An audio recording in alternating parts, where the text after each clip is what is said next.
20 ইঞ্চি দিয়েছি ভাই, টিন দিতে চাইছিলাম, এখন তো আমি স্ল্যাব দিতে চাচ্ছি যে পারবো কিনা। এবং আমি শুধু একটা সোলিং 20 দিয়ে পিন্থ লেভেল অব্দি উঠছে।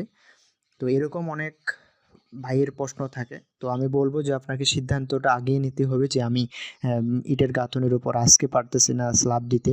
আমি তো ৫ বছর বা ৭ বছর পরে স্ল্যাব দিতে পারবো। তো আমি তো এখনই আমার ভিত্তিটা মজবুত করে নিতে পারি ইটের গাঁথুনির উপর।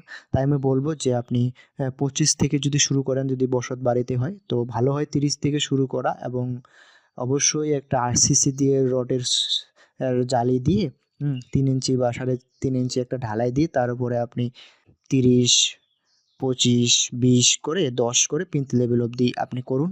তা না হলে দেখবেন যে আপনার একটা ইট যদি একপাশে বসে যায়, দেখবেন যে সম্পূর্ণ ওয়াল ফাটল সৃষ্টি হয়ে যাবে।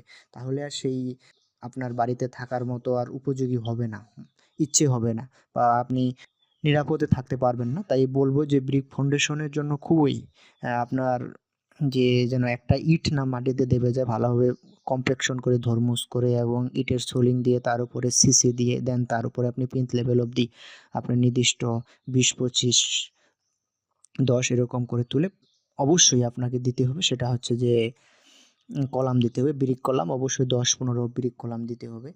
তো এই বিষয়গুলো সবসময় লক্ষ্য রাখতে হবে। আরও একটা বিষয় হয়ে থাকে যে আপনার রুমের একদম কর্নারে জানালা দিয়ে থাকে মিস্ত্রিরা। এটা একটা বড় ভুল হয়ে থাকে। কখনোই কর্নারে নিবেন না জানালা। তো অবশ্যই চেষ্টা করবেন রুমের মাঝখানে আপনার ব্রিক ফাউন্ডেশনের জানালাটা নিতে, এবং দেখবেন যে যেন প্রয়োজন ছাড়া যেন তারা আদালা ইট না ব্যবহার করে, এবং একদিনে যেন ৪.৫ ফিট এর বেশি যেন না তারা গাঁথুনি করে। কারণ মশলা সেট হওয়ার জন্য পর্যাপ্ত আপনাকে সময় দেওয়া উচিত। কারণ গাঁথুনি ২ পান থেকে অবশ্যই তারা যেন শুরু করে, ২ পান থেকে ২ পাশে ২ জন যেন মিস্ত্রি সেই শুরু করে, এবং লাইন লেভেল দিয়ে যেন উলন দিয়ে সবসময় তারা সেই ওয়ালটা সোজা আছে কিনা লক্ষ্য করে। একটা জিনিস দেখতে হবে যেন ইটের জোড়াগুলোর মধ্যে কোনো ফাঁকা না থাকে। প্রয়োজনে সেই মশলা দ্বারা পূর্ণ করে ভালোভাবে সমতল করে দিতে হবে, এবং দেখবেন যে জোড়াগুলোর যে সিলমোহর এটা যেন উপরে রেখে তারা মশলা দ্বারা পূর্ণ করে। আবার হয় যে সোজা করে তারা গাঁথছে, মানে একইভাবে গাঁথুনি শুরু করেছে, কোনো তারা লক সিস্টেম করে না। এটা যেন না হয়, এবং গাঁথুনি হয়ে গেলে আপনাকে অবশ্যই ৭ দিন পর্যাপ্ত কিউরিং করতে হবে।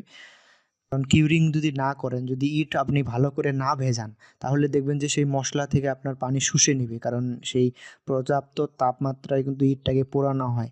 হ্যাঁ, সে তো পানি শোষণ করার জন্যই থাকবে।